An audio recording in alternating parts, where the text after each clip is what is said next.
ランプリにお越しくださいました。日本グランプリを十分に楽しんでください。As it has for generations of other adventurers, Japan holds a world of possibilities for the stars of Formula One. To Alain Prost, Japan is a possible third world championship and the end of a tumultuous career at Team McLaren. I have absolutely no pressure considering the championship itself. I have a lot of pressure considering all the problems I've had in the team in the last few months. And that makes my job very difficult. To Ayrton Senna, Japan is a chance to overtake Prost and defend his world title. It's going to be tough for me, but I have nothing to lose at this stage. Therefore, I have to try everything that I can. And we know other thing other than win. To Nigel Mansell, coming off a one-race suspension, Japan means possible redemption in the eyes of his countrymen. If I can win another race this year, I equal, from the British point of view, I equal the great record of Sterling Moss of 16 Grand Prix wins. So, I mean, I really want to win another race, because in Portugal, as we all know, I was 27, 28 seconds in the lead, just going away until I had a few problems. And to Gerhard Berger, Japan is a chance to prove he has not given up on the team he will leave at season end. I'm racing for Gerhard Berger and Ferrari, so I will do my best to win a race. Doesn't matter who loses or who wins the championship. For these 4 and 22 more, the possibilities of Japan are about to become reality. Go in the town of Suzuka, Japan, tickets went on sale for round 15 of the World Driving Championship. Just 6 days later, all 120,000 grandstand seats were sold out for the Formula One Grand Prix of Japan. Hello again, everyone. I'm Bob Varsha, wishing you konnichiwa, good day, and welcome to Suzuka. Behind me, a part of the massive crowd that has gathered for this race. The Suzuka track is owned by the Honda Motor Company, and so it's only appropriate that for the 4th year in a row, Honda-powered drivers are vying for the world title here in Suzuka. This year, it's the defending Formula One champion, Ayrton Senna of Brazil, and his bitter arch rival and McLaren Honda teammate, Alain Prost of France. With me to analyze the action, as usual, the Bard of Upper Boddington, England, David Hobbs. And David, we've already seen Satoru Nakajima, who'll be a big local favorite here today driving for Lotus, but I think all eyes are going to be on Senna and Prost. Well, also, Bob, today's story is going to be teammates. 2 sets of teammates sit astride the top 4 positions, and they'll still be teammates next year, only they'll be, of course, for different teams. One of those teammates, Ayrton Senna, for the 12th time this year and the 41st of his relatively short career, sits astride the pole, an incredible 1.7 seconds quicker than Alain Prost. Now, just to recap on this World Championship, a lot of people are having trouble with the scoring system, but what it boils down to, if Ayrton Senna wants to regain his championship this year, he must win today. And having done that, he has to win in 2 weeks in Australia. For Alain Prost to win the championship, absolutely guarantee it today, he must win today. Otherwise, it doesn't matter where he finishes if Ayrton Senna should win the race. Now, if one of their other teammates, i.e. Berger or Mansell, should win the race, it's all over for Senna and Prost becomes the world champion. Got that right? Well, down in McLaren land with more on the action is John Bisignano. Thank you very much, David, and I think the Suzuka pits will prove to be one of the most active we've had all season long. This weekend, the tires have been developing huge blisters, both on the front and the rear. I think that's because of the fast sweeping bends around this Japanese circuit. All the teams are planning at least 1 pit stop and possibly 2. You know, when you talk to Alain Prost and Ayrton Senna, they don't really like to reveal the fact that this weekend has a great deal of added tension because of the World Championship. But both of those gentlemen, they want to be the 1989 Grand Prix World Champion. I think it's a little ironic that just above the McLaren pits is also the winner's podium. That podium will hold the Grand Prix champion of Japan and possibly of the world. We will know in 2 hours' time. Thank you, John. Take your seats, folks. What's coming up next should be the most dramatic Grand Prix of the season. ESPN Speed World coverage of the Formula One Grand Prix of Japan is brought to you by Quaker State Motor Oil. The big Q stands for quality. Always has, always will. By Nissan, built for the human race. By Microage, computer systems for your business. And by Budweiser, Beechwood Age for that clean, crisp taste. This Bud's for you. When we come back, we'll introduce the starting grid and take an incredible lap of the Suzuka circuit with our pole sitter, Ayrton Senna. Stay with us.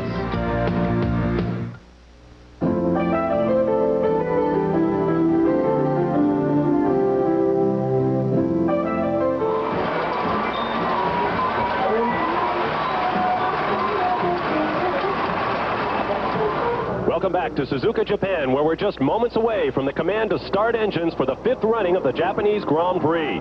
Weather here in Suzuka, quite good. Mid-70-degree temperatures, the sun starting to burn through some high haze, very little chance of rain, and a light breeze blowing up the pit straightaway into the drivers' faces. Here's the way the field will line up for today's Formula One Grand Prix of Japan. On the pole, Ayrton Senna of Brazil, the defending world champion and Japanese Grand Prix winner of a year ago, with an outright track record of 1 minute 38.041 seconds. You'll see that lap in just a moment.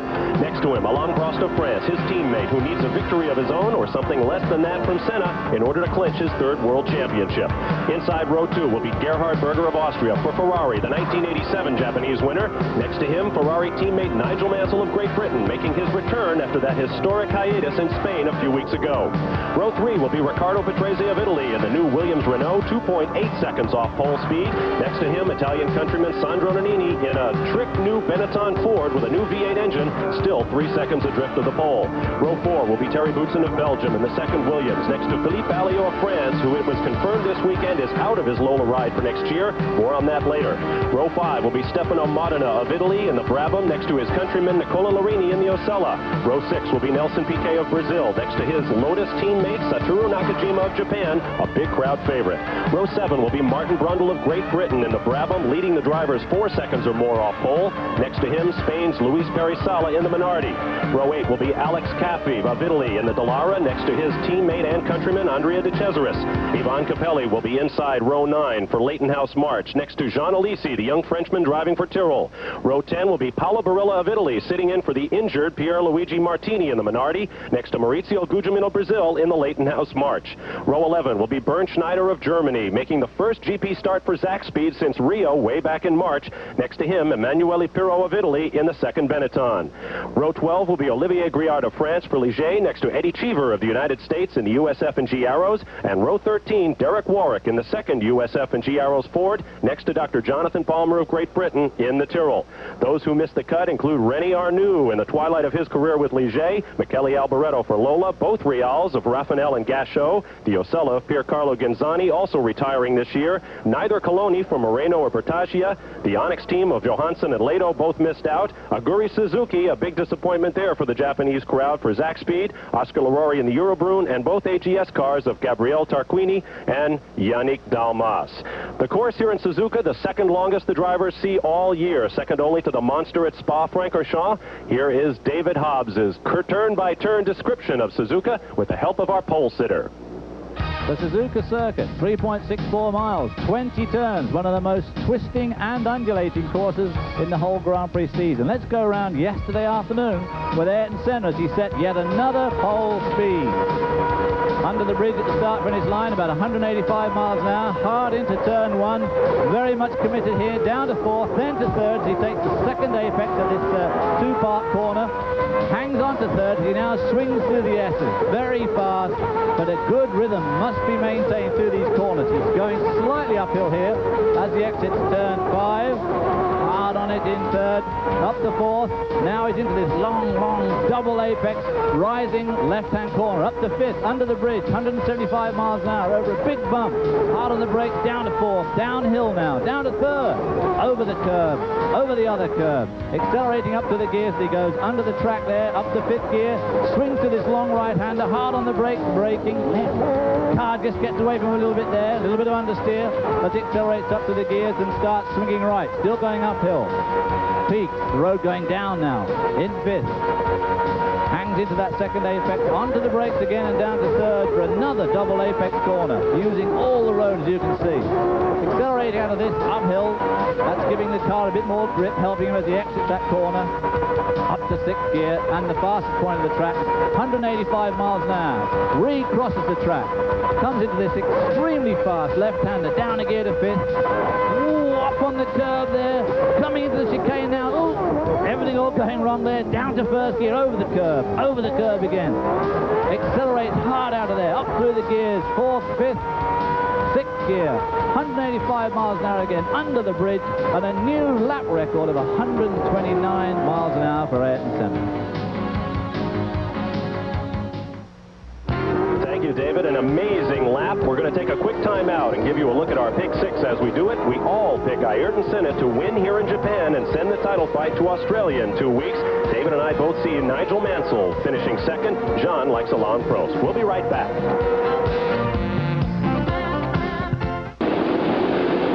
Welcome back to the Suzuka circuit in the Grand Prix of Japan. The tremendous noise you hear are the cars starting up on the grid, making their final warm-up lap.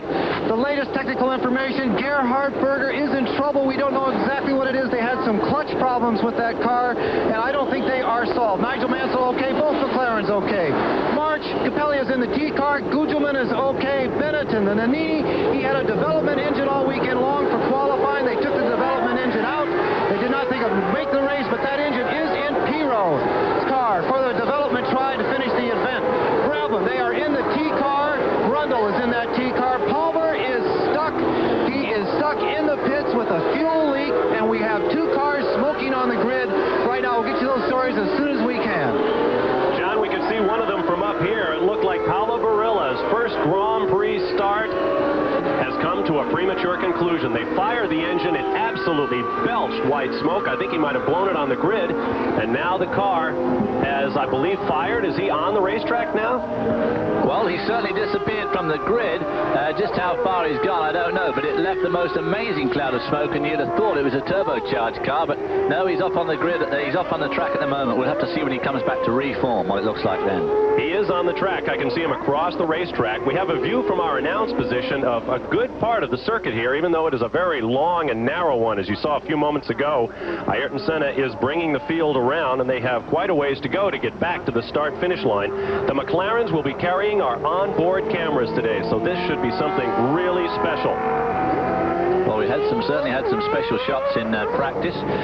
We saw one of the shots as Ayrton Senna went through the quickest corner here, that left-hand flick. And parked on the edge of the road was a white-looking car, which we thought was an Arrow. As it turned out, it was. And Eddie Cheever had spun at about 186 miles an hour. And I was speaking to him this morning. He said he had never been so frightened in his entire life. Eddie Cheever, who will be leaving Formula One in order to go sports car racing in the very near future, we understand. We certainly wish him a lot of success, and maybe sometime in the future we'll see another American driving in Formula One. And we also, of course, may see Eddie Cheever racing in the IMSA Series next year in the States, which would be nice for his American fans. We'll give you a look at past winners of the Japanese Grand Prix. Mario Andretti, a winner, along with James Hunt when the circuit was run at Fuji. More recently, Gerhard Berger in 1987, and Ayrton Senna, who leads the race today, hoping to become the first 2-time winner of this race. And as David mentioned earlier, we cannot overstate, he must win today in order to have any hope of retaining his world championship. Of course, it takes a lot of pressure off Alain Prost. It doesn't matter where he finishes if Senna wins.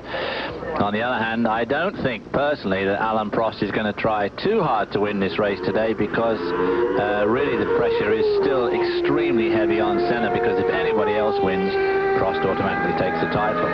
On the other hand, when you're on the front row of the grid, and he had a very good run this morning in the morning's warm-up, and Alain Prost was in fact the quickest runner this morning, so maybe he's found something overnight and got his race set up just so that he may in fact decide to go all out, win the race and the championship right here in front of Honda, which of course would be just wonderful for him to take that championship to Ferrari next year. Not in Honda's plan at all. Now the start here at Suzuka is very different. It is downhill, so we expect a very quick green light. Recall a year ago, Ayrton Senna, sitting on pole for this race, stalled his McLaren on the grid, wound up in 13th position as it started to rain, and gave one of the most incredible driving exhibitions I think I've ever seen, coming through the field, taking the lead from Alain Prost and going on to win the race. He called it easily the finest drive of his life. It certainly was incredibly impressive. I remember it so well, and the track got just that bit slippery, and everybody fell off the pace, and Senna just really piled on the pressure. There's no doubt about it that he is definitely the man of the moment. Senna comes to a stop. Beyond his car is the red and white McLaren of Alain Prost. Two men who do not like each other at all. but the only two men with a shot at the 1989 Formula One World Championship. Of course, as some cynic pointed out this morning, all it needs is Alain Prost to run into Ayrton Senna at the first corner and put both cars out of the race, and Alain Prost is your world champion. I don't think he's made of that sort of material, but I suppose it would be a thought if it goes down to Adelaide. We will start one car short. As John has already mentioned, a problem with a fuel leak on the car of the 26th starter, Dr. Jonathan Palmer. There you see Ayrton Senna. The eyes, the window to the soul. Tear-off shields on his visor. Alain Prost, visor down. The field coming to a stop. The USF&G Arrows cars, the 24th and 25th starters. The green flag waves. There is the red and then the green. Clean start up front for the McLarens. Nigel Mansell in the red Ferrari to the right of your picture. Prost made a tremendous start. Absolutely copybook start. So it is Prost, Senna, and Berger as they make the first corner. And it looks clean thus far. Field streaming through. Very difficult twin apex corner. That now they're into the S's. And here's where you want a good smooth handling car. And of course, Ayrton Senna right in the slipstream of Alain Prost. Not the best place to be, of course, from a downforce point of view, but everybody behind them even worse off. Through that very, very fast, long left-hander. Up into sixth gear as they exit that corner.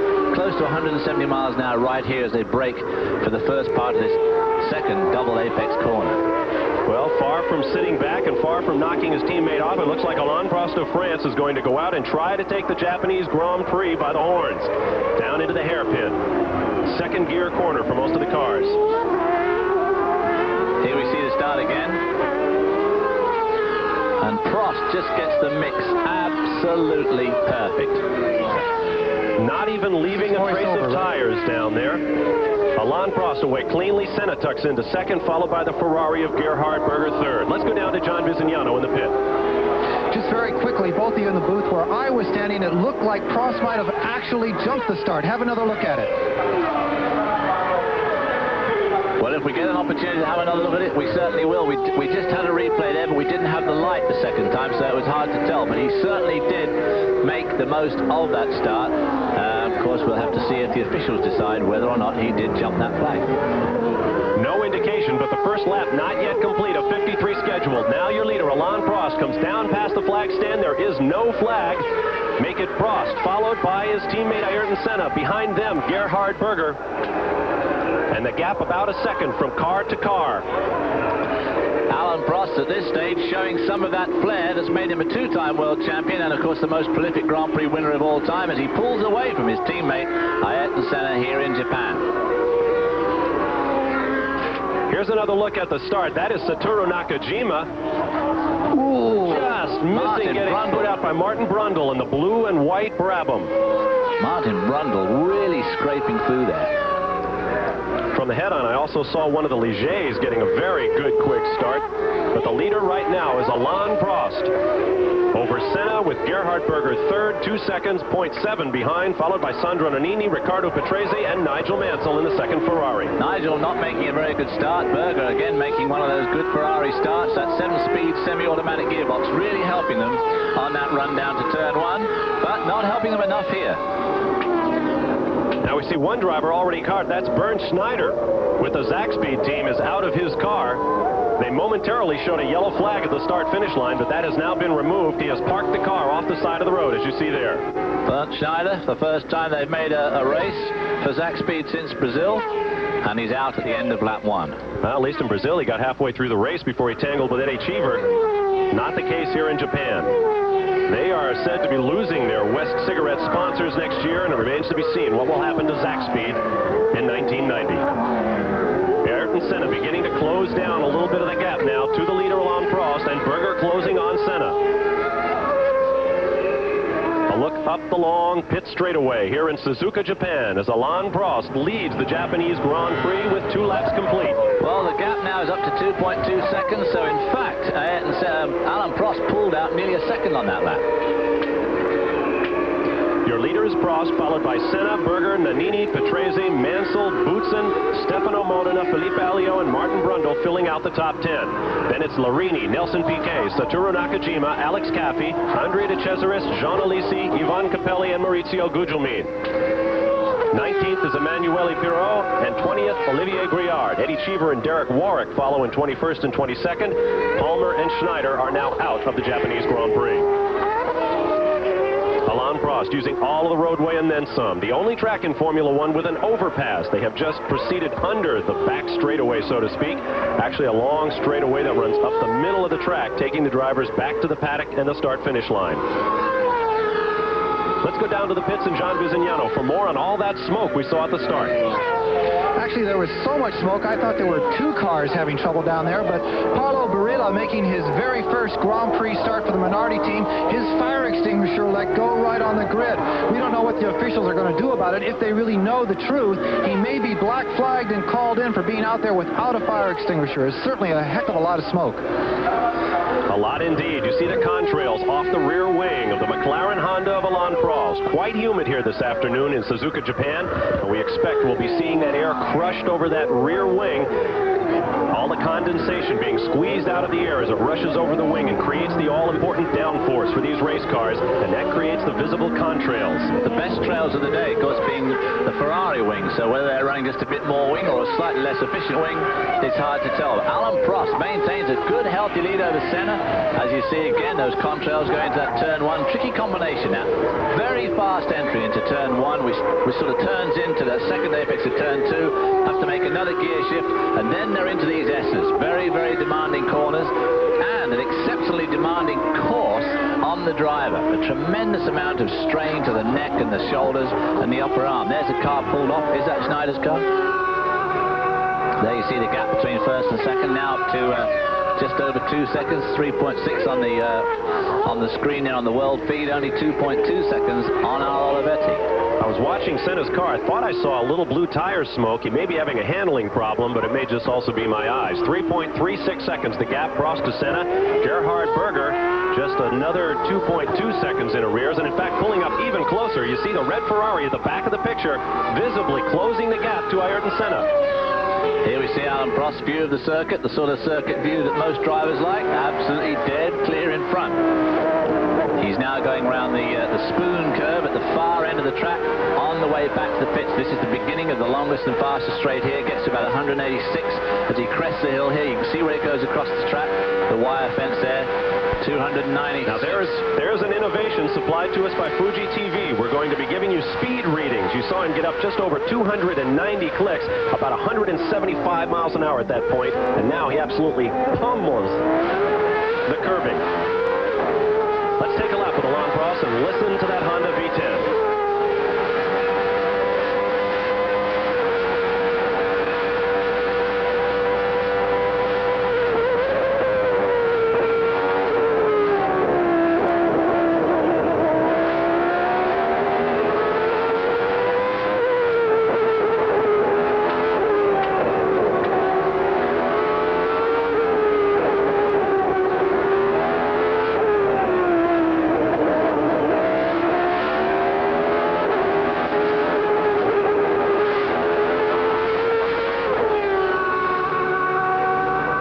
Quite a lap complete, but our thanks to the folks from Fuji TV for allowing us to see, hear, and get some idea of how fast Alain Prost is going up on the point. 3.4 seconds, the gap to Ayrton Senna, who continues to slide further into the clutches of Gerhard Berger, now just 1.8 seconds behind him. Nannini another 3 seconds behind in fourth position. Mansell 3.3 seconds behind Nannini in fifth. 4 laps complete of 53 scheduled. Right-hand sweep down here into the hairpin, a tricky combination that you've got to brake and get the car set up at the same time, change down using all the road out, Ayrton Senna right out to the edge of the road as they come up on that back straight that fast. The sparks coming there, a bit of combination of sparks in the car, and there's some tear-offs coming off. Off of the visor, they use little bits of plastic to cover the visor. A lot of grounding in these cars. Actually, that looked to me like a bit of a mistake, because that was Alain Prost's tear-offs coming off, and it looked like they all came off. And obviously he wouldn't need to have any tear-offs come off yet, because there's nobody in front dropping any oil on him. Well, if he does get oil now, he'll have no protection, and that could be a problem later on. Downhill, steeply downhill, in fact, to the start-finish line, the yellow helmet with the green and black piping of Ayrton Senna. We're going to take a quick time out as the contrails fly off the rear wing of the world champion Benetton's McLaren Honda, Alain Prost is your leader over Ayrton Senna, Gerhard Berger, Sandro Nannini, Nigel Mansell, Patrese, Boutsen, Modena, Alliot, and Brundle follow. It's the Japanese Grand Prix, and we'll be right back.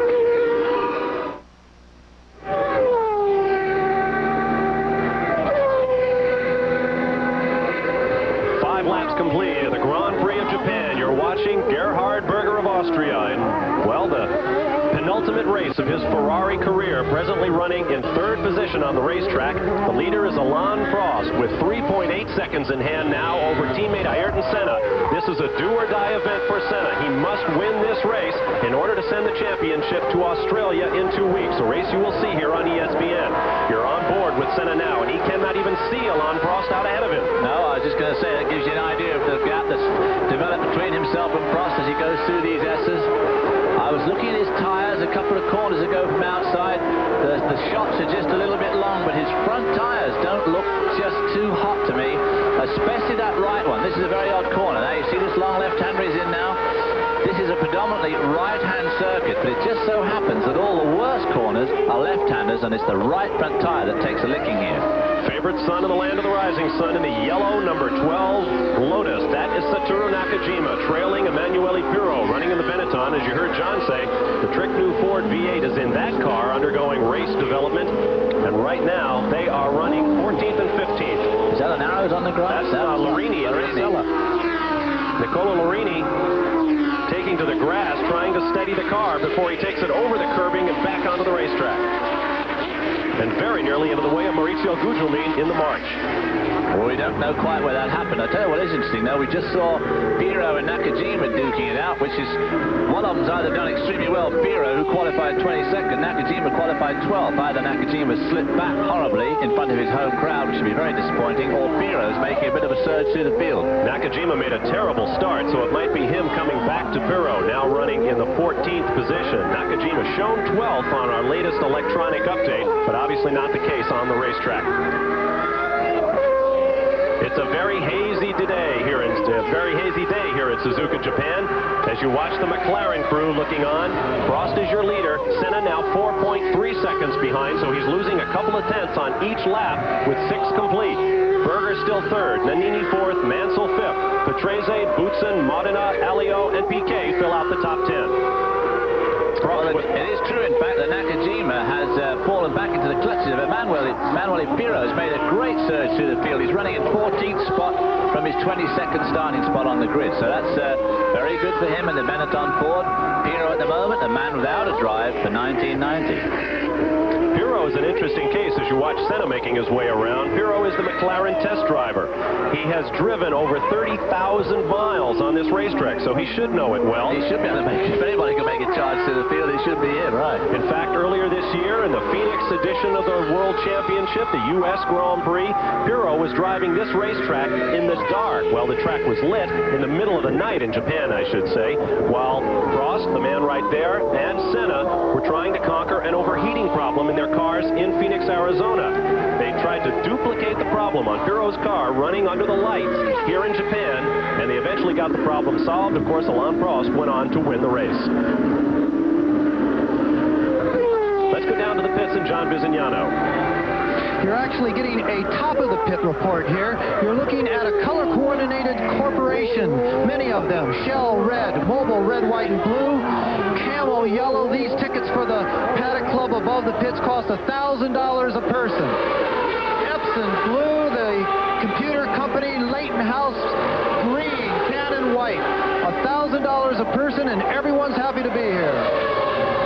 And it's like watching a tennis crowd. They all look left and right in unison as the cars go by. They really have their favorites here in Japan, and they enjoy their motorsports. Now, those two views we've just seen of Alain Prost's car close up from slightly above have shown that his tyres look pretty good. And I just wish that we could have a similar view of young Mr. Senna, because I just thought a couple of laps ago his tyres didn't look quite so good. A bit early for them to be going off yet, but this is a very abrasive and a very peculiar circuit, and has had some pretty dramatic effect on some of these tyres here this weekend. Starting to go downhill now, using all the road and a bit more up on that curb. Swings right here in 5th gear, about 165 as he's hard on the brakes for the hairpin. Left-hand corner. He's got got that weight up well today. Car points well as he turns in. It turned in nicely. Didn't use up too much road. Accelerated out nicely without wagging its tail too much. To another long right-hander here, which also has a tricky end because you go over that little crest, put on the brakes and turn left again. Down a couple of gears, there's Berger. Still laying those contrails, as you can see. But more than the McLaren, so the Ferrari's probably got a good bit more rear wing.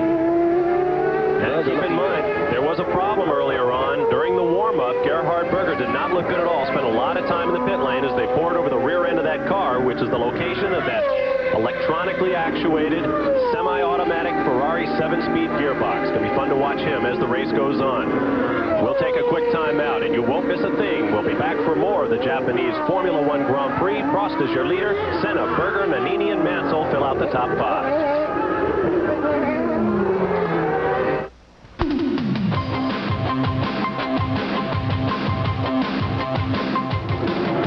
Aggressive? Smooth. Just a little aggressive during the race. Perfect. I tried to be as quick as possible, not taking a lot of risk. Consistent, not overly aggressive. Before, I used to throw the car quite a lot and going sideways and everything, but nowadays I'm throwing quite smoothly. Smooth. A smooth style, not ragged and not hurried. I believe to be aggressive, slow.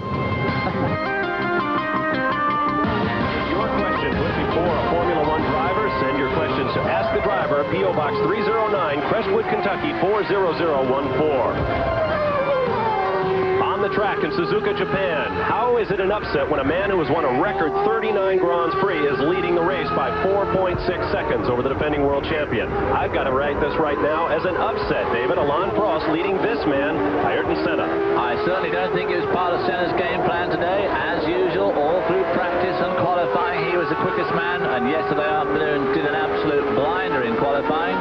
But this morning in warm-up, Alain Prost showed his intentions, did a great job in warm-up this morning, and has obviously got his race car setup just absolutely spot on. And as we can see, he's not even in view from the second-place man, who is now just over 4.5 seconds behind, although that gap does seem to have steadied out at around about 4.5 seconds. With 10 laps complete here in Japan, you're watching the speeds graphically in the lower left-hand corner. If you'd like to use a gauge, you've got one on the right, courtesy of Fuji Television here in Japan.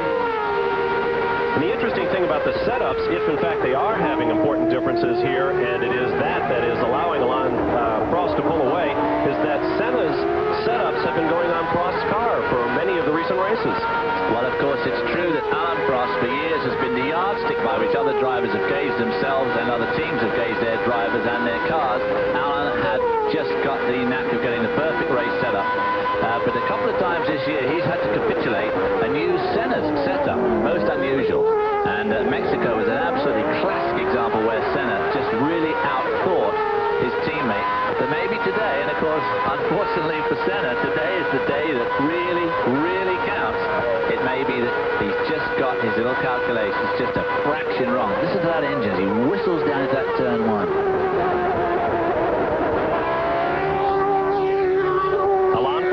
Just reset fast lap with the car lightening up, having used its fuel. And noteworthy is the fact that Ayrton Senna has fallen 4.8 seconds, another 0.2 of a second in arrears.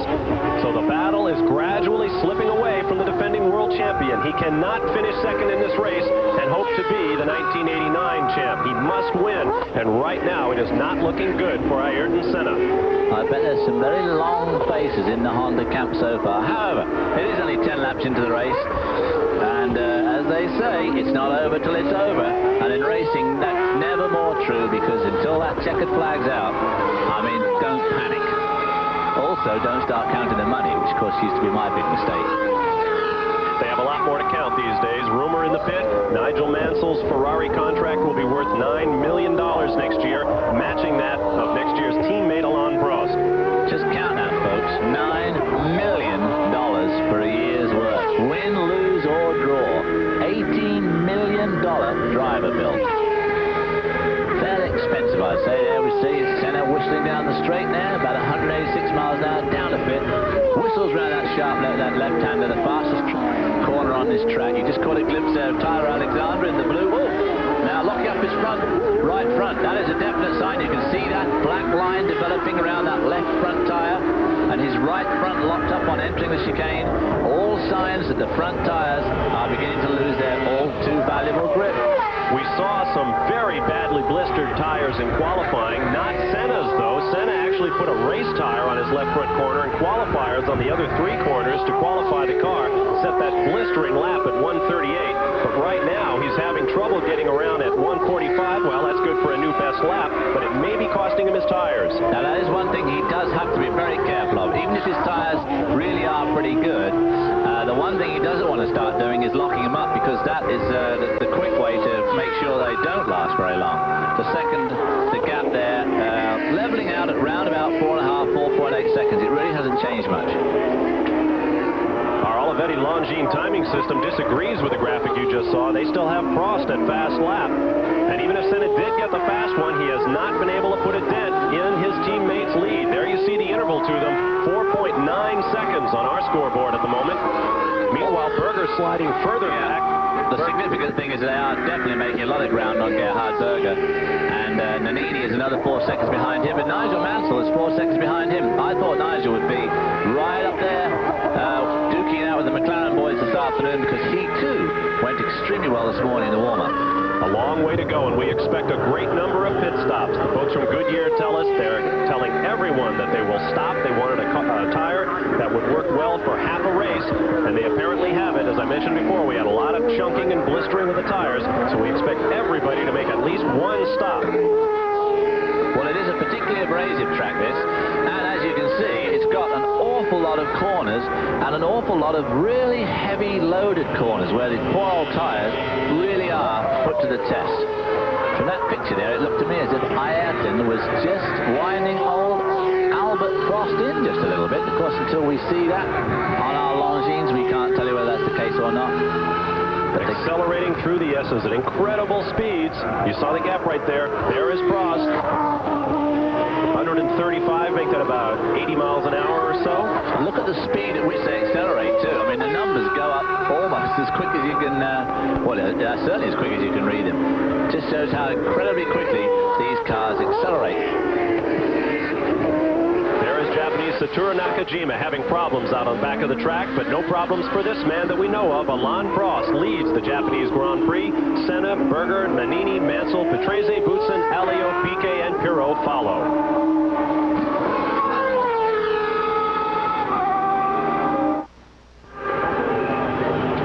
Laps complete in the Formula One Grand Prix of Japan. Alain Prost has set fast lap, and he is shooting for his 3rd World Championship. He has pulled out all the stops, as has his McLaren team. 4 cars here for this race.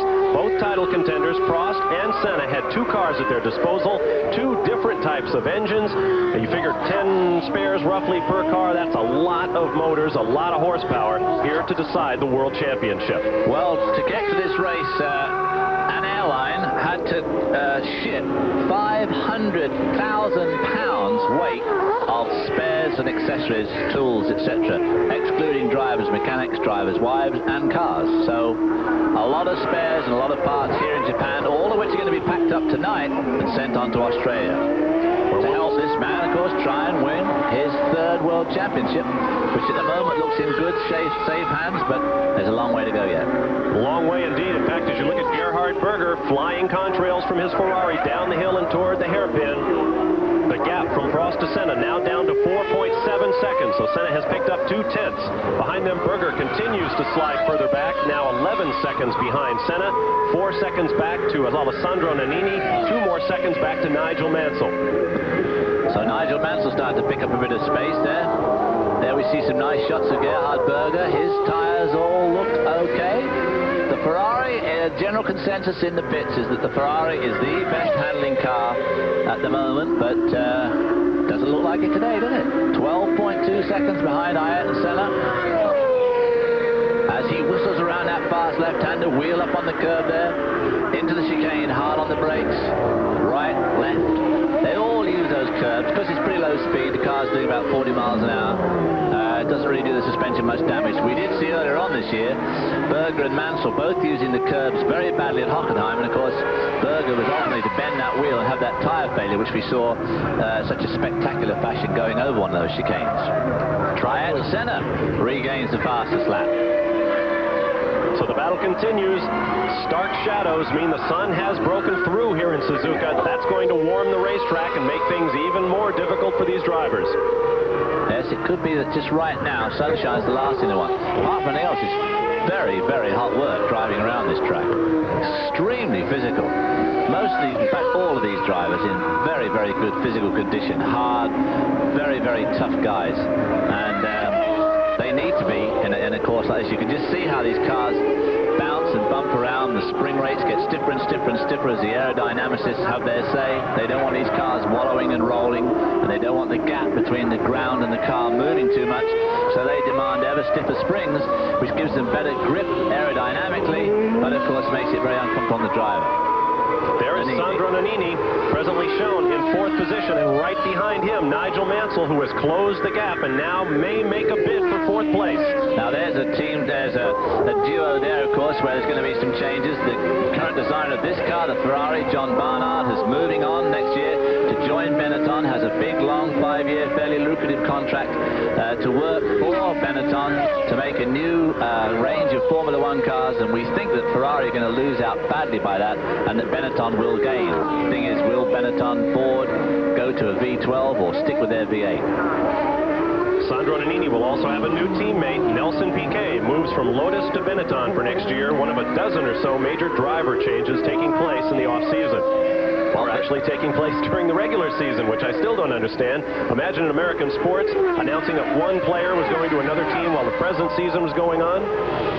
The Ferrari there of Nigel all over the Benetton Ford of Nannini. Obviously, this V8 engine car being the first V8 engine car in this field by quite a substantial margin at the moment. Although his teammate Pirot is putting on an absolutely sterling display. Shouldn't talk about things you can't see, but Pirot from 22nd on the grid is now up to 10th, including that little bump he had with Jean Alesi. He came together with Alesi in a corner and touched wheels. But making his way along is Emanuele Pirot, and as we pointed out, he knows this track well. Nannini's teammate, Pirot, his regular schedule of testing here for Honda last year called for him to do 3 hours on this track in the morning of constant laps, then eat lunch, then come back and do a full Grand Prix distance with different motors, different aerodynamics, different tires. Here's a replay of a moment ago. Ooh, serious understeer there, and one of the Lolas looks like Alio. I think that's Sala, or is it a Lola? Philippe Alliot in the Lola, I believe. Philippe Alliot, of course, going from Lola next year, but rumor has it that he'll almost certainly drive for Ligier, the other French team. Where he will have a teammate in Nicola Larini, moving over from Ocello, we are told, to the Ligier team. So Guy Ligier, of whom it has been said there will be a Ligier Formula One team as long as there is breath in Guy Ligier's body. We'll have a new driver lineup next year, no doubt new designers, engines, and so forth. It never changes in Formula One. Your leader, Alain Prost, with 17 laps complete. The gap now down to 3.6 seconds. So there may be problems for Prost. Senna is reeling him in.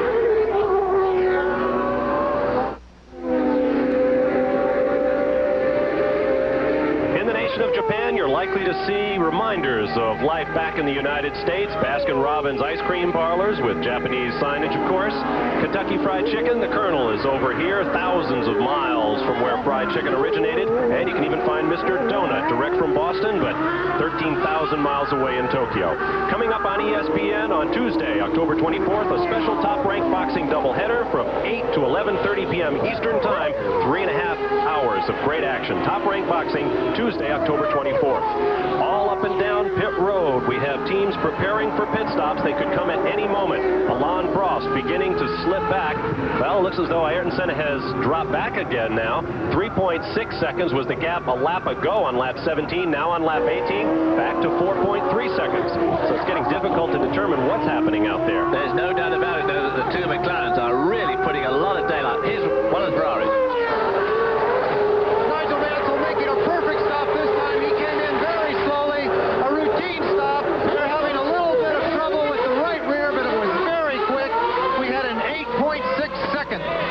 Down here for the Ferrari. Number one stop for this Grand Prix. Well, not bad by Formula One standards. 8.6 seconds when you've got 14, 16 guys on the card. Probably should be reasonably quick. Mansell working the steering wheel drastically there. Got into that first corner perhaps a little bit too hot. Easy to do at turn Suzuka. Interesting speculation here, though. That was lap 18. It's a 53-lap race, so that means he's got to do a lot of laps on his next set of tires. Mansell back on the racetrack. Not likely to keep 5th place. We'll let you know where he does return to the rank and file as soon as that's available to us. There's Alain Prost, the race leader, working traffic. Yeah. Olivier Grouillard and Eddie Cheever in front of him. Now, this, of course, is where Ayrton Senna is absolutely unbelievable when it comes to traffic. And is this going to be a real big advantage for him? Down into turn 1, it's not a bad place to get people, but depends how cooperative Mr. Cheever is. Yeah, Mr. Cheever was very cooperative. Now he's got Grouillard in front of him through the S's. A bit critical of this because the McLaren is almost bound to be quicker through those S's than Grouillard, and there is no way he'll be able to overtake him through there, and there's no way really Grouillard can help him here, even though he is helping. He moved now over. There is a stout-hearted Frenchman. He wants to see that World Championship remain in French hands, or go to French hands. And unless I'm mistaken, the only Frenchman ever to win the World Championship is this man, Alain Prost, who has 2, should have had a couple of others, trying to pick up his 3rd today in Japan, and you're watching it here on ESPN. The gap narrows once again between Prost and Senna to 3.1 seconds. But of course, Senna is now facing those same 3 cars. You saw him at the back of the group. One driver already moving over. There from Senna's car. There is Eddie Cheever in front of him, and then Grouillard. You can see Senna's got a bit of understeer there as he comes through that hairpin, cranking on more lock than he really would like, which of course is tough on that right front tire. Let's watch and listen as Senna stalks Cheever.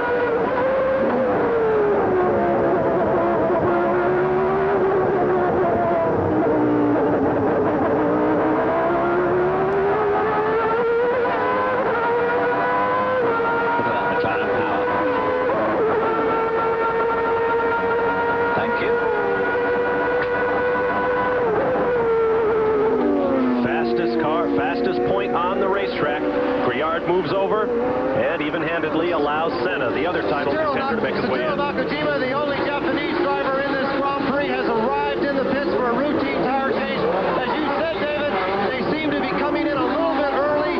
He almost thought it. This man has done 200 interviews in the last 3 days. Back to you. Well, that gap at the front still remains at about 4 seconds. We saw a very exciting bit of pit exiting there, which we then cut away from. But cut back to Alain Prost as he swings through those S's. A lot of activity over in the McLaren pit as they unwrap tires from their tire warmers. They get them up to about 130, 140 degrees. Nannini in. Let's go down to John. Alessandro Nannini arrived in the pits with all brakes locked up. Now he's having a little trouble with the left rear. The Italian driver not using the development engine made a 9.56-second stop. Sorry, 9-second .56 stop. He is not using the development engine. He is with the front leaders anyway with that V8 Ford. And Prost makes his way around. He has more traffic in front. Senna moving up from behind. The gap 3 seconds, and it's going to be less in just a moment. You won't miss anything. We'll show you what happens when we return to the Formula One Grand Prix of Japan. Prost, Senna, Berger, Nannini, Patrese, Boutsen, Mansell, Alliot, Piquet, and Pirro.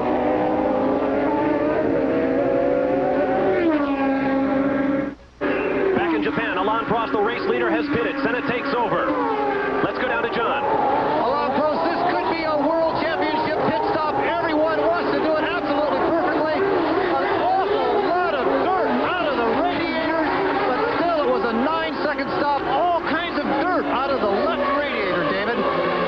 Well, that's very unexpected. You wouldn't expect him to have picked up too much dirt unless that is tire shavings either coming off his tires or rubber that he's picking off the track and the front wheels are throwing into those radiators, because obviously he hasn't been following anybody to put dirt in there. So an interesting thing is the McLaren putting enough dirt in his own radiators. There's Ayrton Senna leading the race. Senna now leading. Prost running just ahead of Berger, so Prost is back in second position. Andrea de Cesaris right in front of Ayrton Senna. He will not brook any problems. Senna almost tried to the inside of de Cesaris. Well, he can forget that, I would have thought. De Cesaris is not the easiest guy to pass or lap. There are the tire blankets I mentioned earlier that heat the tires in advance of being put on the race car, so there's a minimum of time involved in getting the tires back up to working temperatures. There is Senna, your race leader. He has not pitted. Prost has. This is coverage provided by Fuji Television here in Japan. Here comes another of the Dallaras. This would be Alex Caffi. Right behind him, the race leader, Ayrton Senna. Interesting that Ayrton Senna not coming in again as he goes past the pit entry. So Senna again putting his mastery on the race. That left front tyre looks a little bit suspect. There's scuff marks on it, but obviously it is not. He's staying out, about to put Caffi behind him. Down into that very, very fast turn 1, 4th gear. Takes the second apex down to third, or down to 4th, rather 5th for the first apex. Now, something interesting going on in the McLaren pit as you watch Ayrton Senna on the racetrack. When he passed the pit, the team immediately took the tires they had ready for him and ran them into the garage, ran back to the tire warmers, stripped them off, and prepared a whole new set. He must be changing compounds, and here we see Nakajima having a go. Is that Martin Brundle or Stefano Modena? Looks like Eddie Cheever. Oh, Eddie Cheever. That's good. Yeah, well done, Dave. And he got by. Cheever letting the local favorites, Satoru Nakajima, go by. There is the gap between the teammates. Senna now where he wants to be, in the lead in a race he must win. Prost running second, 16.7 seconds in arrears, but Senna must go in and change tires. Now we must also point out that it's a very long pit lane here. It's hard to tell on the TV here, but it's a very long way from where you turn off at the chicane to where you get to the pits. There's Thierry Boutsen having put new tires on his Renault Williams, Renault-engined Williams. Running fairly strongly up in 6th spot, just 2 places behind his teammate Riccardo Patrese, who again out-qualified Thierry. Well, Thierry needs to go just a little bit faster if he wants to remain one of Formula One's premier men. Derek Warwick's head bobbing about. He, of course, is on the move, going to Lotus next year with Camel sponsorship. Right behind Mauricio Guzman, and right behind him is Ayrton Senna going to the pits. Senna pits. Senna headed for the McLaren pits. John Bizignano will meet him there. Very long pit lane. Watch how long he takes on the rundown. Well, I'm afraid you won't see it. Here he comes. A very long run into the pit, plus those rubber barriers there to get him to slow down. John? Ayrton Senna arrived in the pits, and 16 mechanics have gone into the car trying to do everything perfectly, and a little bit of problem with the right front. Left front, excuse me, he is out of there. This is the front tire that's just come off that car. Absolutely no blistering that we had in practice and qualifying. They look very hot and very good. Gerhard Berger right behind us, just arrived in the Ferrari. This is both McLarens, both Ferraris that made their pit stop. Ferrari lightning fast, getting us down the road, black strips of rubber, all the way back out onto the track. Well, that seemed like a very quick stop to Berger. It was a pretty good stop with Ayrton Senna, 9.8 seconds. The thing is, does that put Alan Prost back in the lead? It would appear not. Haven't come round yet, but I mean, I can't believe how unfussed Ayrton Senna looks sitting in the pits while they got his car jacked up. 2 seconds longer was Senna's pit stop than Prost. Now we're being told Prost has reassumed the lead. Now our electronic timing system only recycles when all of the cars still in the race have crossed the start-finish line, so it can take quite a while before it regurgitates all There we see the two. There we see them on the screen now. Alan Prost, and not so far behind him, Ayrton Senna making up ground. As we keep saying, Senna has to win this race if he wants to win the championship. Senna will now trail Prost. 23 laps in, Senna made his pit stop. Will one of them dare to go the rest of the way on the set of tires he has on the car now? It remains to be seen. Of course, those first few laps, you get the most tyre wear because the car is the heaviest with all the fuel on board, and they probably drive just that little bit harder. From now on, they can start to pace themselves just a little bit more. There is Alain Prost back in front once again. We're going to take a quick time out now that all of the leaders have completed their first pit stop. Satoru Nakajima about to be overtaken. Look at the rubber bouncing all over the racetrack. Rubber coming off the tires. You don't want to get offline here in Suzuka. There's the second place car, head bobbing about in the yellow helmet of the world champion, Ayrton Senna. And there you see the gap, 4.67 seconds. Certainly not insurmountable from Senna's point of view, and certainly not absolutely dead safe from Alan Prost, but better than the 4.6-second deficit. As the battle continues to rage between McLaren teammates Prost and Senna, we'll take another pause for commercial message and be right back.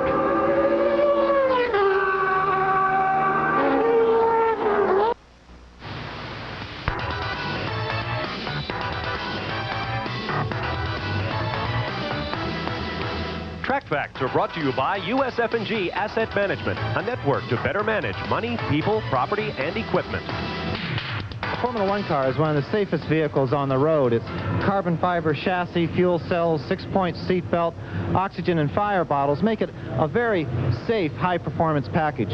But there's one point of safety that Formula One just doesn't have time for.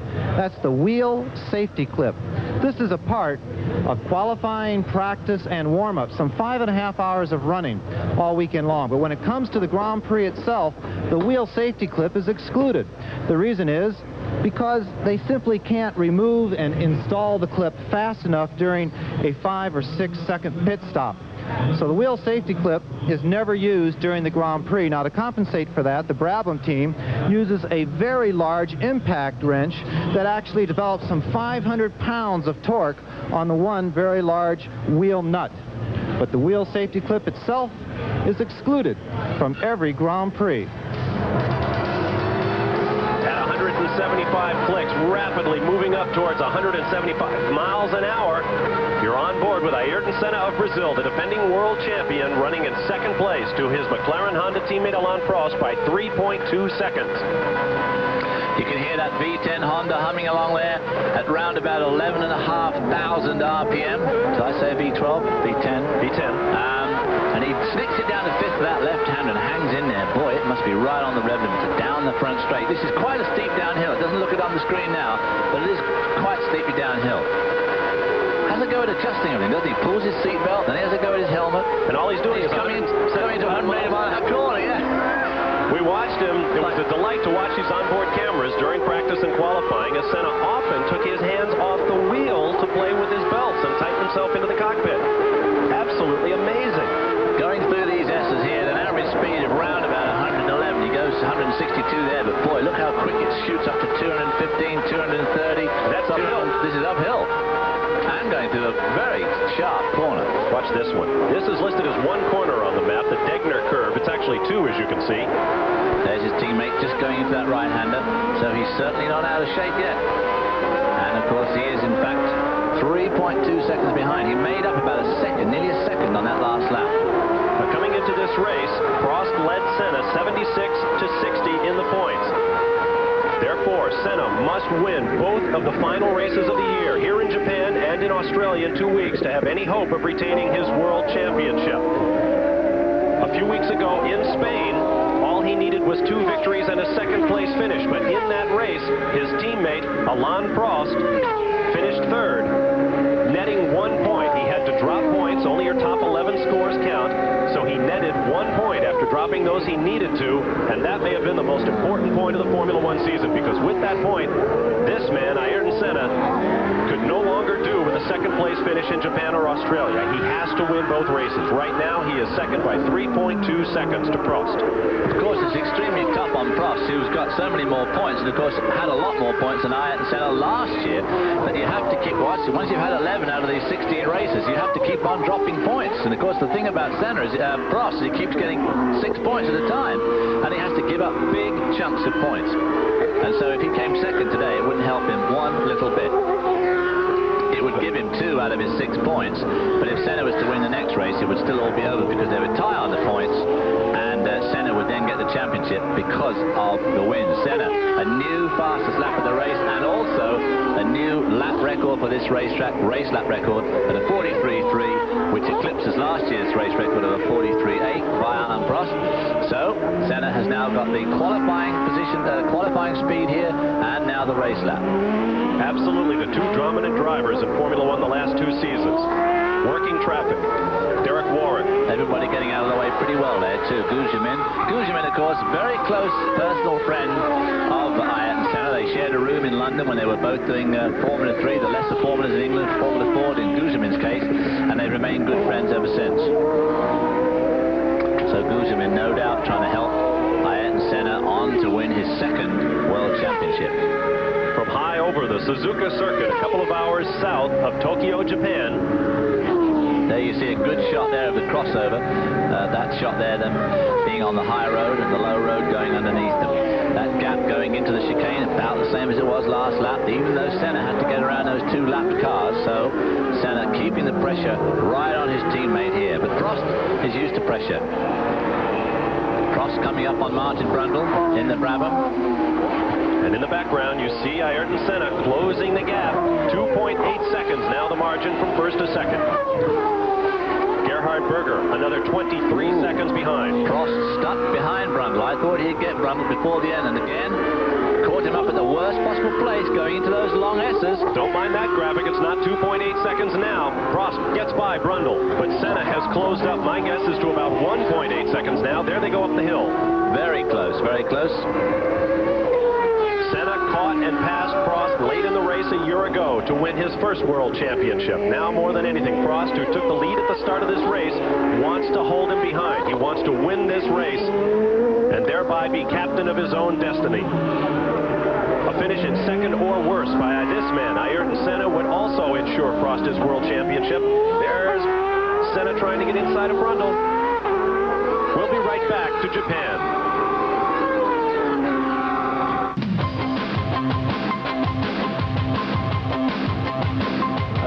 A few different ones, but obviously one of my favorite ones is a Ferrari. I drive a Honda, and I have a second car which I don't drive too much, which is a Merc. I drive a Renault 21 Turbo and a Space. I have a Honda, given by Honda for sure, and I also drive a Mercedes in the last 10 years. No, I have a nice Ford Sierra. Now I have a Cosworth Sapphire that we have in England, so I drive that around. I drive a Jaguar XJS.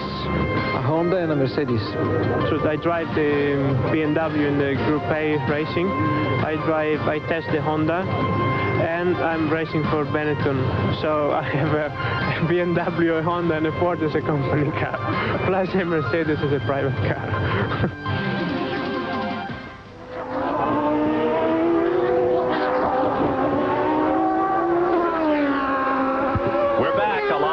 Is your leader by 1.8 seconds now over teammate Ayrton Senna. The front straightaway here in Suzuka, Japan has gotten a bit more treacherous. Olivier Grouillard dropped oil or coolant down the length of the pit straightaway. He is on the outside line, so the drivers will no doubt be cautioned by their pits to stay in the middle of the racetrack when they're on the pit straightaway. Senna running second. The gap now expanded a little bit, just over 2 seconds. Gerhard Berger slips further behind, now 32 seconds in arrears. He's added a few more seconds in just a couple of laps. 33 laps now complete here in the Japanese Grand Prix. Sandro Nannini runs third, about 5 seconds behind Berger. Nigel Mansell another 5 behind Nannini.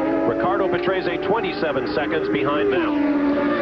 I think I heard Mansell going past here, making a terrible row then and being swept by Patrese sweeping by him, but I just could have got it wrong. I was doing the unforgivable. I was looking out the window. There is another mark at stake here if a McLaren wins this race, and right now it looks like they're in position to do so. McLaren now has 80 Grand Prix wins. They would break into the 80s with their 81st, second only to Ferrari's 97. Satoru Nelson Piquet, I believe, in the 11 Lotus, being passed by your leader, Alain Prost. Now then, we could see something here, because Nelson Piquet and Ayrton Senna aren't exactly the best of pals, especially after some of Piquet's press comments about Senna a couple of years ago. And it'll be interesting to see if he tries to make life very difficult for his countrymen. That business about Senna not liking the company of women, what's he got to be upset about? I can't understand it. In fact, is Senna dropping back? Is Senna slowing up? He's not making very much ground on Nelson Piquet. Berger in the pits. Gerhard Berger has brought his Ferrari into the pit. John Bizignano is down there. Meanwhile, the battle continues up front. Here's John. Gerhard Berger comes into the Ferrari pits very slowly. He has switched off the engine and he's undoing his seatbelts. Earlier when he came in, the back wheels were spinning slightly when the car was up on the jacks. Again, that gives some indication to a possible gearbox or clutch problem. We don't want to speculate till we get the official word, but Gerhard Berger is out of the Japanese Grand Prix. And one of our 4 dramatic players in this little play here in Japan is now out. Gerhard Berger was running a very bad third, to put it frankly. He is now gone. That moves Sandro Nannini in the Benetton, the top V8 runner in the field, up into 3rd place. Here we see a replay at the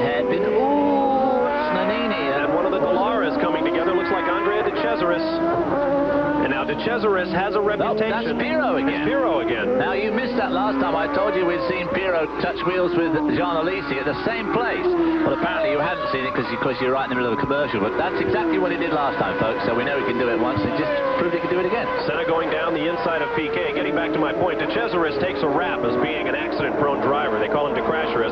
I'd have to lay that one firmly at the feet of Pirot. Yeah, I think that development engine of Pirot, the development Ford engine, is obviously extremely powerful because he had absolutely rocketed through the field from 22nd on the grid. He was up to 9th and running very, very strongly, but no more. Nosed it into the barriers pretty firmly as well. And there it will sit for Emanuele Pirot, who has more miles on this racetrack than anyone. Nigel Mansell pulling up behind one of the Brabhams. Mansell shown 5th. Move up to 4th because our electronic timing system has not taken account of Gerhard Berger dropping out. Mansell dodging to the inside, contrails flying as the water is crushed out of the air over the wing of the Ferrari. That's going round Martin Brundle. Martin Brundle, well known to American fans as an IMSA driver for the Jaguar team and of course a world sports car champion last year, but back in his beloved Formula 1 behind the wheel of a Brabham this year. Alain Prost remaining the leader, 2.2 seconds. The gap, make that 3.3 seconds now. The gap back to Ayrton Senna as the chess game continues between the McLaren Honda teammates. Up the fastest part of the racetrack, down into 5th gear. I can't believe they're downshifting going into this turn, but they need to use the engine brake as they get to this point. A bumpy braking area for this chicane. Well, it's obviously just a marginal brake for that left-hand flick. They lose a bit of speed. If they tried to do it in top gear, they'd have just not quite enough engine, and they just go to that little downshift. They must have a very close 5th and 6th ratio set up, which just allows them to slip it down into 5th. But you want to get that right, I tell you. If you just make it one of those little quick downshifts for a corner like that, and you select neutral by mistake, you're in deep trouble, sunshine. Now, a disturbing trend among the McLarens in the past few races has been the gearbox tightening up in the late going. As you just mentioned, David, something you don't want to have happen in a place like Suzuka, which, like its big brother at Spa, Belgium, is very rarely level or straight. A lot of shifting on the racetrack, a lot of clutching. And Prost in particular has had trouble with his gearbox stiffening up on him in the late going. The drivers all seem to think that this is probably the most fun circuit to drive on. It's certainly the most demanding, the most difficult. It's very difficult to overtake on. The yellow flag out there for Pirot's car, I suspect, which is nosed into the barrier and in fact well out of harm's way. But it may be for something around this corner. No. I think the yellow flag was for Pirot's car, which actually is well out of the way. Around that right-hander, hard on the brakes with a spoon. Apex there, lets the car run really wide into 3rd. Another apex, and sweeps up the hill onto that back straight. Very important to get this corner here right, because you're now about to go onto that main long straight. Every 100 RPM you can come onto this straight with, you'll maintain that 100 all the way. There is the gap, 1st to 2nd. The World Championship is at stake. If it stays like we see it now, the World Championship is done and Alain Prost would come out the winner. But we have another 19, 20 odd laps to go, just under 20 laps to go. Lap 36 run at the moment. 17 laps to go. Officially 16 laps now remain as the start-finish lights change. Prost your leader with 37 complete, 2.9 seconds the gap to Senna, so he has brought another 4/10 back in hand as the gap continues to expand and contract. Shadows are stark once again, the sun beginning to poke through here in Japan. And even though it's an industrial town, Suzuka, the home of an enormous Honda factory, it is a very beautiful part of Japan, very close to the ocean, with dark tropical mountains all around. A lovely part of Japan, and the hospitality has been absolutely wonderful. 2.9 seconds the gap, 1st to 2nd to the Japanese Grand Prix.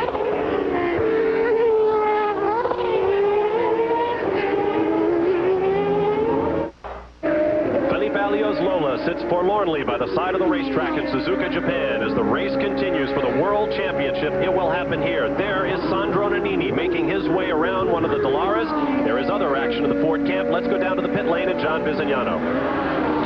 Steve Medincia from Detroit and the advertising agency with Ford, Campbell & Company. Steve, you must be quite happy about the way Pirot's Ford development engine was running here. Well, we're very pleased with the evolution of the updates that we've made on the engine, John. It's an ongoing process. Every race we try to learn more and keep improving. He actually qualified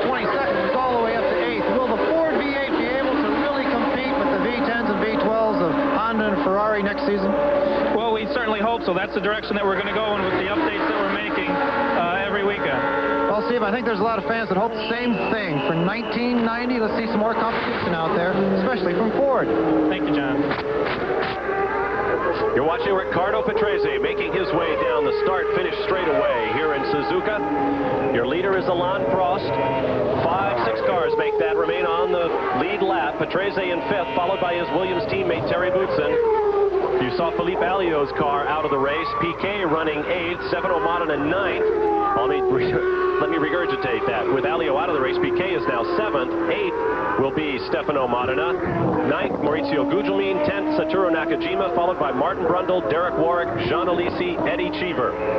14 cars remain in the race. And now a problem on Nigel Mansell's number 27 Ferrari. Ooh, very bad smoke coming out the back. We saw just 3 weeks ago in Spain, we saw Gerhard Berger's Ferrari do just that for about 30 laps, and all thinking, well, that's it, that's the end of that. But he carried on. Can Nigel Mansell do the same thing? It looks pretty bad to me. I don't think so with that car. I looked down into the Ferrari pit trying to pick out Cesare Fiorio, the team leader, and I saw one of the mechanics waving his hands back and forth as though he were signaling a base runner safe in baseball. I think what he means is that this could be the end for our man Nigel. Well, it comes and goes. The cornering definitely seems to set it off and slowing down. Ooh, no, I don't think so. It's a pretty good indication right there that he has a serious problem. Flames underneath the back of the Ferrari. He will no doubt be told that his car is on fire in no uncertain terms. Let's hope they don't wave a black flag. Contrail streaming, but Nigel Mansell, who had hoped to tie Sterling Moss's record of 16 Formula One Grand Prix victories, is not looking good right now. 14 laps remaining in the race. Looks like he's going to give it a go for as long as he can. Well, those flames coming out from under the hood there, I mean, it just looks like a simple oil leak. And look at that lead now, down to nothing. This is for the lead in the race. This is for the World Championship. Alain Prost trying to hold off Ayrton Senna there in traffic. And as David mentioned before, nobody does it better than the guy in the yellow helmet. And they've both got to get around Eddie Cheever. Eddie Cheever making it very, very easy, getting right over, right out of the way. He doesn't want to be a part of it. Here's where it happened a year ago on the pit straightaway in Suzuka, Japan, but not this lap. Well, let's just lay off for a minute here and listen to it and watch it all happen from Ayrton Senna's point of view.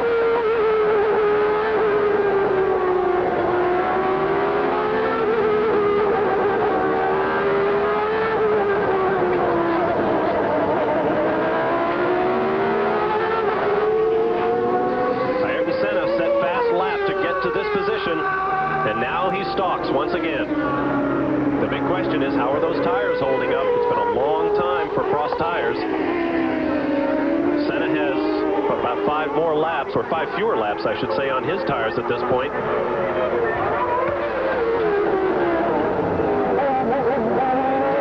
It is Prost over Senna, and the gap is too close to call. Just a couple of car lengths. We'll break away quickly and come right back. You're watching the Formula One Japanese Grand Prix. 6 cars remain on the lead lap.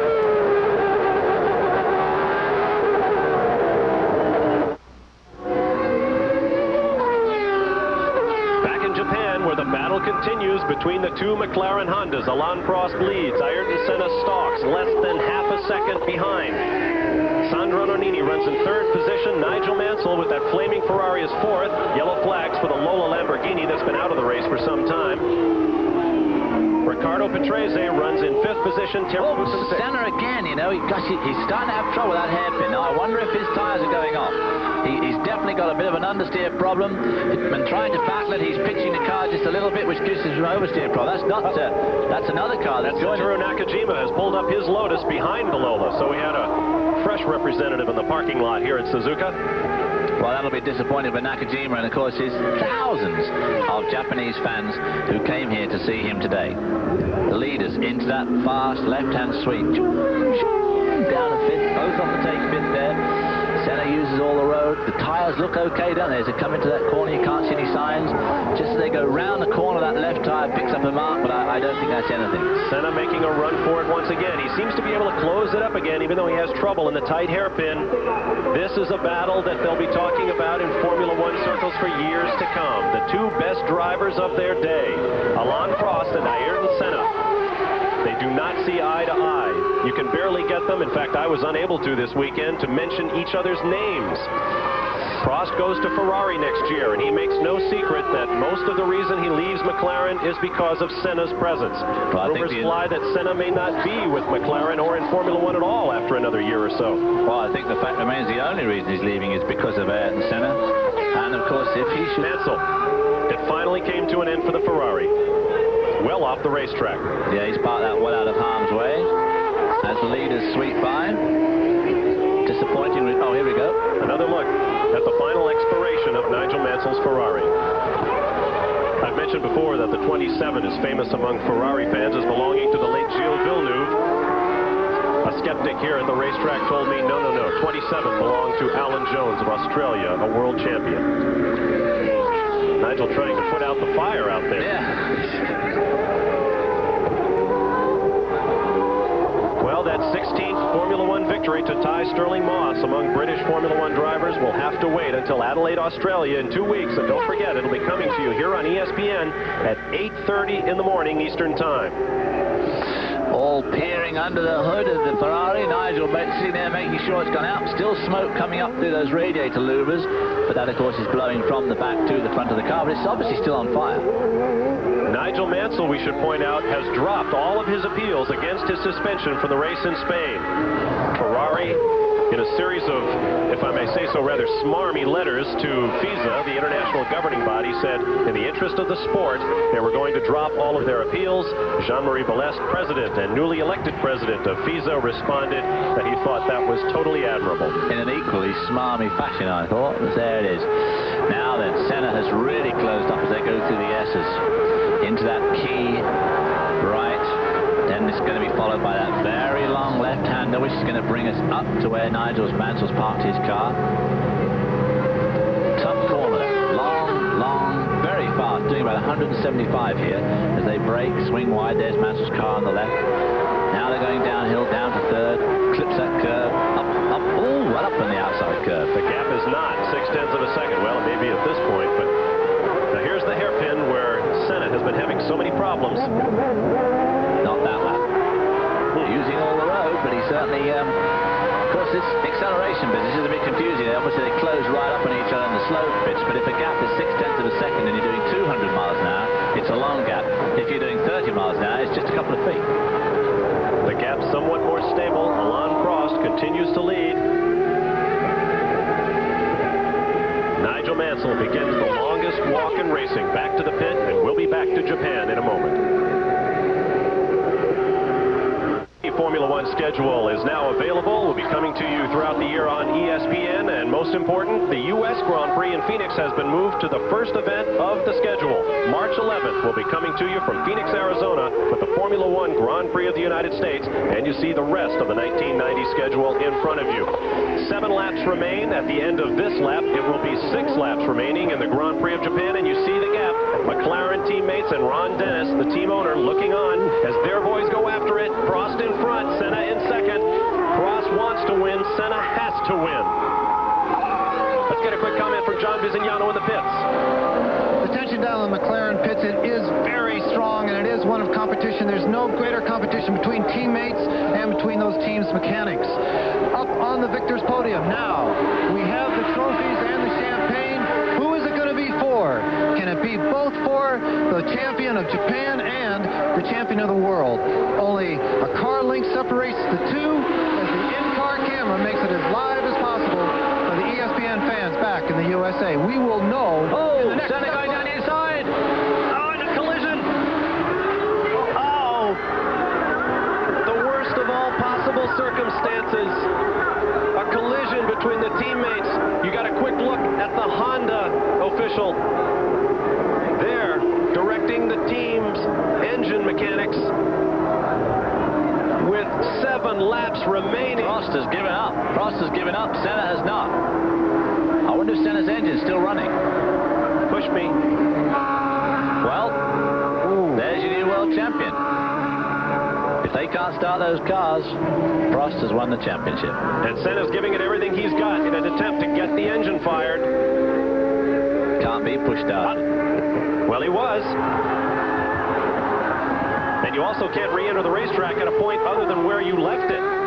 Now the ball is in the FISA's court. The race officials will no doubt be asked. Oh, he's got more serious problems, but certainly the race officials will have to wave a black flag now, I would think, for Ayrton Senna. They must call him in. They can't let him finish the race, although it looks like he's not likely to with 6 laps remaining. A disappointed Prost, no doubt, but on the other hand, by my reckoning, a world champion. David, I must cut in here and say that you are allowed to push the car out of harm's way. Now, that is very much a value decision on the officials and the crews out on the racetrack. I was saying they were only a car length apart when they came together. 6 laps to go now, but Ayrton Senna is back on the track with a broken wing. They have a nose set out here in the McLaren pits, but we just got the sign from Gordon Murray to keep him on the track. They don't want him in the pits. The rest of the nose came off, and he very nearly went off the racetrack. Well, you can be pushed out of the way, but you can't be pushed started. Now there is no wing on the front of the McLaren. He has no front aerodynamics.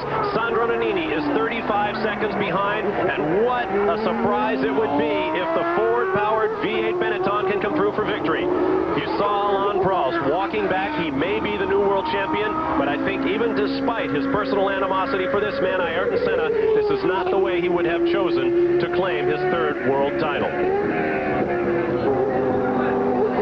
Senna trying now to maintain an ever-shortening gap over the Benetton. Well, half a minute and 6 laps is asking a lot, even when they haven't got his front wing. But it will make it incredibly unstable going up this straight and turning into this very fast left-hander with all that rear wing and, of course, no front wing to help him. Just be careful,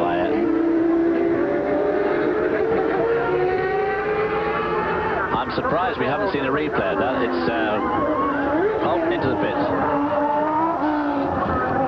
Well, now, depending on how long it takes them to get that nose off, put a new one on, can Senna get back into the race? No sign of Nannini down the start-finish straightaway yet. John will cover the pits. I'll be watching the top of the hill. Go ahead, John. Both crews, both Alain Prost and Ayrton Senna's crews are all over this car. The nose, of course, was removed on the track. They are trying to fit a new one. They had to check the crash box first. They had a spare crash box. The crash box was okay. The Zeus fasteners are going down. Ayrton Senna has wiped his visor, and he is gone with a brand new nose. It's going to take a while to sort it all out again. And Nannini has taken the lead of the race. He comes back out in 2nd place, does Ayrton Senna. The Dallara goes by him as well, but that was, I believe, Alex Coppi, who is a lap down. 5 laps remaining, and Ayrton Senna is in 2nd place. Sandro Nannini has his first lead, by my reckoning, in a Formula One Grand Prix ever. His best finish, a 3rd place. Here we see a replay. Here's another look at the contact between the 2 contenders for the World Championship. Senna tried to come up under Prost and braking. Prost is on the left, Senna is on the right. Prost could have given him room there. There's no doubt about it. Prost turned into him. He had left no room for Senna, but Senna, being Senna, had decided that's the room he wanted and was right up onto the edge of the road. But right at the last minute, you definitely see Alain Prost turn into him. He could have given him more room. There's no doubt about it. It seemed like a pretty deliberate move to me. There you see Tyler Alexander on the right. Tyler Alexander has been associated with McLaren since the days of Bruce McLaren back in the mid-60s. And, of course, ran their American arm, the Indianapolis race cars, for a long time. Here we see another look at it. See, he's right into pit lane. Senna is right in pit lane, but just right here, Prost turns in. But as you can see, he hasn't really got to the corner. He wouldn't normally turn into about there. Well, I said it was a battle that they'd be talking about for years to come, and they will certainly talk about that maneuver. We've said many glowing things about Alain Prost over the year, and Senna's going to try the pit entrance route again. Oof. But he wasn't going to run into the Dallara this time. Wow. So the events continue to run dramatically here at Japan. Sandro Nannini is your leader, and now it's the Benetton team's turn to chew their fingernails. Behind them, Ayrton Senna is roaring back into contention. He puts Andrea de Cesaris behind him. He's 4.5 seconds behind.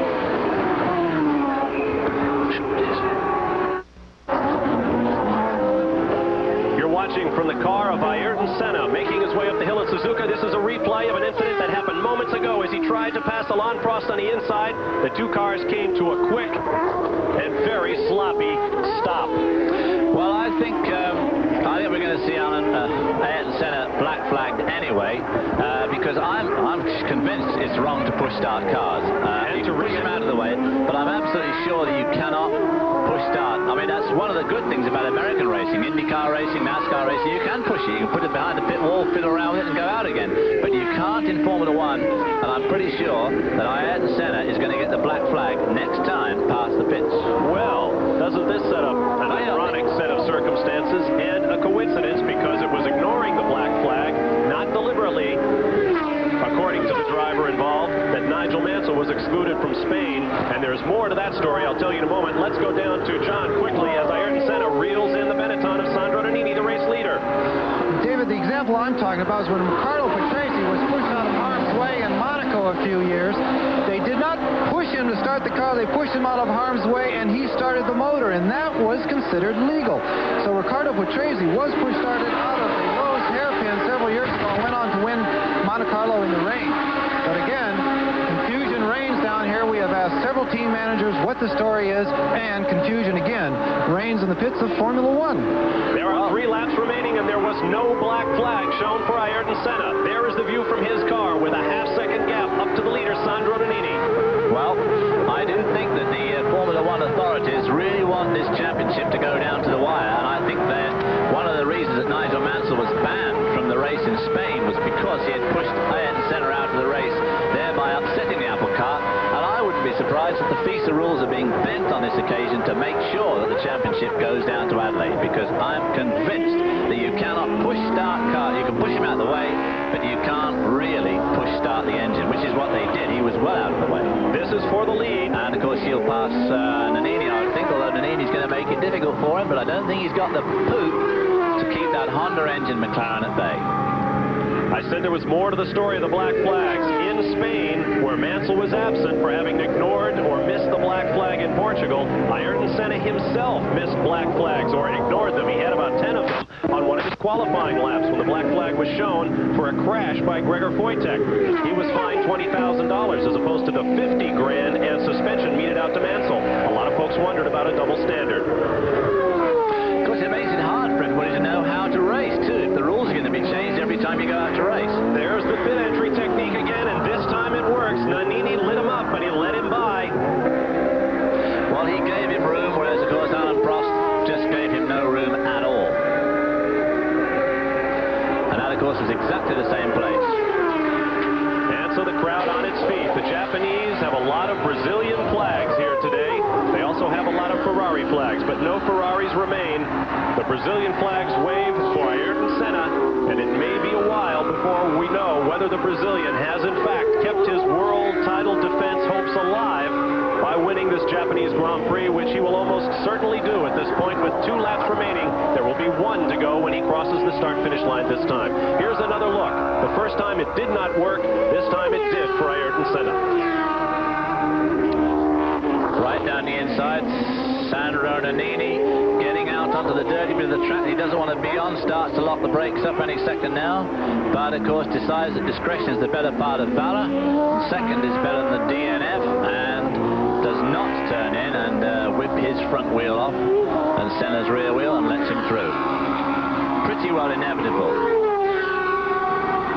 That's also one of those outbraking maneuvers that is more a function of the speed of approach or the speed of acceleration of the overtaking car than his ability to outbrake too, because he's catching him up all the time. They get to the corner and he just carries on that momentum.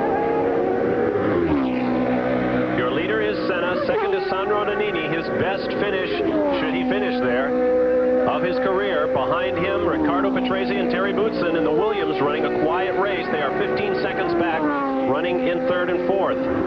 Nelson Piquet, the last car on the lead lap, almost a complete lap down in 5th. Martin Brundle, Derek Warwick, Maurizio Gugelmin, Eddie Cheever, Alex Caffey, Andrea De Cesaris, the only remaining cars in the race. 11 cars of the 26 starters remain in the Grand Prix of Japan. 1 lap to go. Derek Warwick lying in 7th position, just out of the points, but I bet if you'd spoken to him this afternoon, he certainly would, at the grid when he was in 23rd spot, 25th spot. I doubt very much if he'd have thought he'd have come 7th this afternoon. What an amazing Grand Prix we have seen today. Certainly one for the record books. And and they will certainly look more and more like a legal textbook after all of the fines and all of the penalties that we've seen this year, all of the interesting tactics taken on the racetrack and off. But at this point, it appears that Ayrton Senna will at least finish as the tentative winner of the Formula One Grand Prix of Japan. Down to the hairpin he comes one more time. A Lotus and a Lamborghini among the cars that will not finish the race today. Well, if you can try it on and get away with it, you might as well. Happy smiling faces from the Honda engineers. This is their home track. This is the race they most want to win. The only thing that might have made them happier perhaps was having a Honda world champion declared today. But the only man capable of that was Alain Prost. And he collided with this man, his teammate Ayrton Senna, just a few short laps ago, and he is out of the race. I wonder if he has any second thoughts about leaving his race car up there. I don't think he was in a very good state. But we didn't think Senna was either. Once more, through the chicane for the last time. And a Japanese crowd of more than 150,000 are on their feet to watch the McLaren Honda of Ayrton Senna of Brazil cross the start-finish line. Checkered flags, perhaps very appropriate for a checkered victory here today. I'll let the victory stand. That'll be the first two-time victor of the Japanese Grand Prix. Senna winning it back-to-back years, 1988, 1989. And wrapping himself on the side of the helmet. Perhaps a bit of self-congratulation for this man who was in tears after the victory that brought in the World Championship on this racetrack 1 year ago. Is he wiping his eyes once again? I think he might be. The only other incident he had, which resulted in hard words between the two McLaren drivers, was at Imola earlier this year when they came to an agreement between them that whoever won the first corner would be allowed to win the race and would not be challenged by his teammate. Ayrton Senna made that deal and then turned against it and passed Prost after Prost had won the battle to the first turn. Afterwards, Prost argued with his man, with his teammate, and Senna broke down in tears in the McLaren Transporter. More tears again today for Senna. Down comes the visor one more time. He will at least be the provisional winner of this race.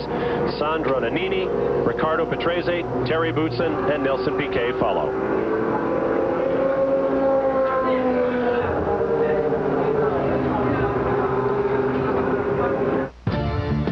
ESPN Speed World coverage of the Formula One Grand Prix of Japan has been brought to you by Acura Legend and Integra. Precision crafted performance exclusively at your Acura dealer. By Mobil 1 Synthetic Motor Oil. Mobil 1, isn't your car worth the extra protection? By Sony Trinitron XBR. Every castle should have one. And by USF&G Asset Management, a network to better manage money, people, property, and equipment. Back in Japan, where what we billed as perhaps the turning point in the Formula One World Championship has turned out to be exactly that, but not in the method that we thought it might. We've just been told that Ayrton Senna has been disqualified from the Grand Prix of Japan. Let's take another look at the critical moment in this race. With just a handful of laps remaining, Senna tried to overtake his teammate Alain Prost by using the entrance to the pit lane.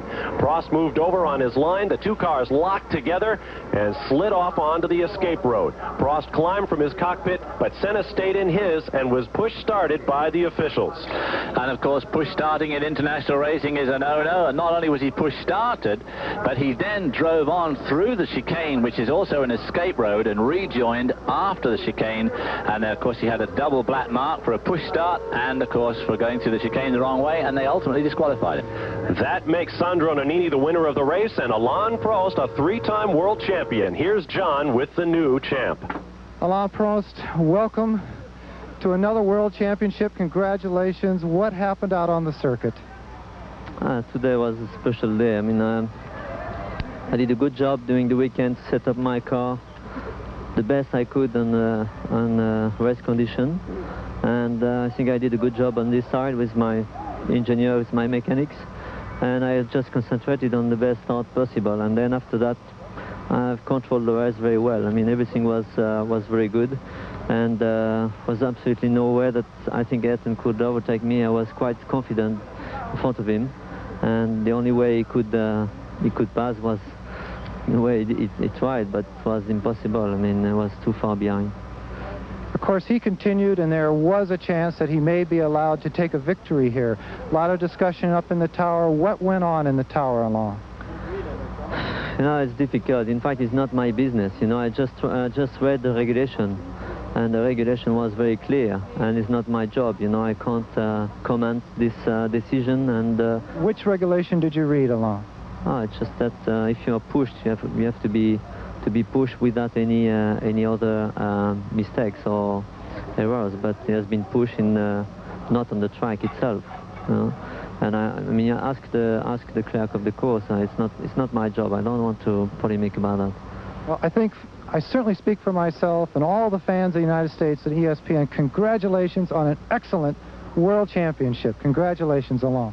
Thank you, and thank you for my finds instead. And with that, here are your final results from the Formula One Grand Prix of Japan. Sandro Nannini first for Benetton Ford, followed by the Williams-Renault team, Riccardo Patrese and Terry Boutsen second and third. Nelson Piquet finishes fourth for Lotus, followed by Martin Brundle fifth for Brabham, and Derek Warwick for the US F&G Arrows team picks up the final point in sixth position. Points to date, Alain Prost clinches with 76 points. Ayrton Senna will take 60 to the season finale in Adelaide, Australia. Nigel Mansell third with 38. Riccardo Patrese moves up to fourth with 36. Terry Boutsen and Sandro Nannini move into a tie for fifth place with 28 each. David, with his third World Championship, Alain Prost moves into some pretty heady company. Well, he certainly does. By crashing out of today's race, he joins a very elite list, headed by Juan Manuel Fangio, who won 5 championships, then Sir Jack Brabham with 3, Jackie Stewart 3, Niki Lauda 3, Nelson Piquet 3, and now Alain Prost. And unhappy as he is, I'm sure that he was not like to have clinched it just quite that manner today. Well, there are certainly plenty of loose ends to be drawn up on this Formula One season, and that will happen in 2 weeks' time in Adelaide, Australia. I may have had the wrong date before. It is Sunday, November 5th. We'll be